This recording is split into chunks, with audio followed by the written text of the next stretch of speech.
तर नमस्कार मंडळी, कसे आहात? तर आज आपण बनवणार आहे गोबी मंचुरियन.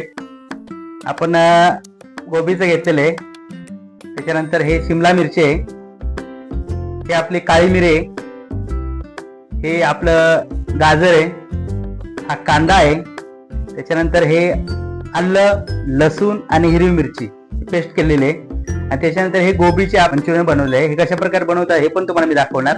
जर याच्यावरती 500 लाईक आले तर. ग्रीन चिली सॉस आहे, रेड चिली सॉस आहे आणि डार्क सोया सॉस आहे, आणि इथे आपल्याला शेजवान चटणी लागते, आणि त्याच्यानंतर इथे नमक आहे. सर्वप्रथम आपण गॅस चालू करून घेऊ.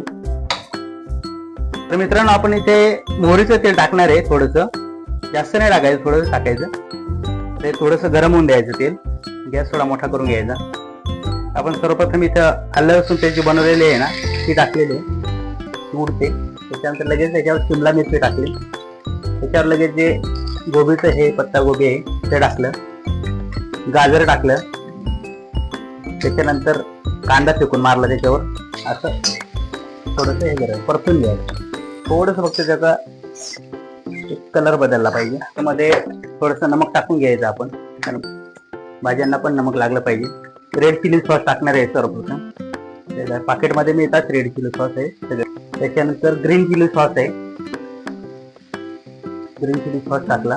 त्याच्यानंतर शेवटला डार्क सोया सॉस आहे, ते जरा जास्त टाकायचं, आणि हे असं परतून घ्यायचं.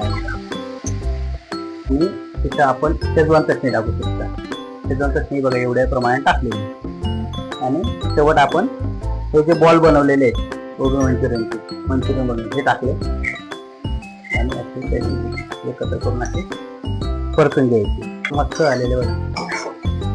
नॉर्मल पाणी टाकतो मी, काही जास्त टाकणार नाही, एकदम नॉर्मल पाणी टाकलेलं. नॉर्मल ग्रेव्ही लागते मला, जास्त काही नाही असं. म्हणजे हे बघा, तुम्ही बघू शकताय. आणि आता चमचे घ्यायचे. आता रेडी झालेले, तर बघू शकता एकदम झटक्यापट झालेलं रेडी. काय किती वेळ लागला नाही. तुम्हाला जर गोबी मंचुरियनचे जे बॉल्स आहेत ते कसे बनवायचे असतील ना, तर तुम्हाला ती रेसिपी पाहिजे तर मला सांगा, 100% मी तुमच्यासाठी बनवून दाखवेन.